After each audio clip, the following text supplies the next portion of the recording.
5. mektep men üçün aябай bir başkaça sezim, başkaça bir sый, başkaça bir urmat менен мындай көкүрөгүмдө калды. Мектеп өзү дагы аябай касиеттүү мектеп, ордолуу мектеп, бүт шаар номер 5 деп турат. Окуучу болот, ойлоткон бүткүлүү нерселер болбой койбойт да. Мен ошол 10 классты бүтүргөн окуучуларым 80 жылкы балдар болчу да. Ошол окуучуларым менен бүгүнкү күнгө чейин байланышып турам. Алар мени кез-кезде чакырып бирге отурабыз, жакшылык жамандыкта да катышабыз. Ошолор менин өтө мындай катуу талапчан мугалим экендигимди ошондон азыр күлүп калам да. Ижемунту урушчусузсана мындай деп акайып келген мезгилдеги учурларды айтып калышат. Анан фразеологизмдерди сабакта аябай колдонуп, анан ушул биздеги эң баягы кеп маданиятыбызда ушу пайдаланбай жатат, ушуну речиңерди пайдалангыла деп айткан учурумда бир бала тура калып эле бизде эме кылып калды, анан мен ай эмне болду деп эле сурасам, эже тиги колтугума суу бүрүп атпайбы дейт. Колтугума суу бүрүп атпайбы дейт. Окуучулар күлүп кетишкен.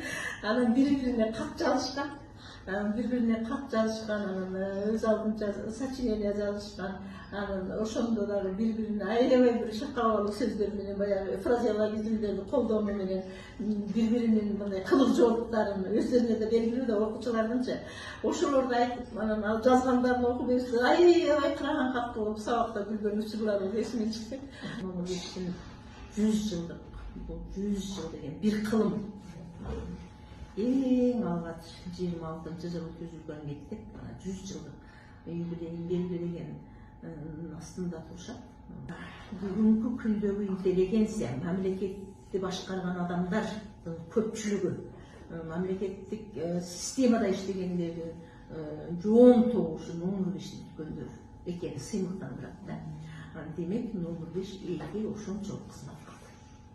Мен мугалимдерге ушул мугалим алтын тамга менен жазыла турган кесиптердин ээси, бүгүнкү иштеп жаткан ар бир мугалимге чыгармачылык эргүү каалаймын.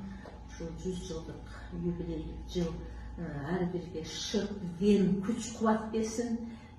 Биз тарыхта калабыз, биз тарыхта тарых жаратабыз деп иштей берсин, аман болушун, ден соолукта болушун. Ошол келечек муундарды тарбиялоодо ар дайым алыстыда жүрүшсүн.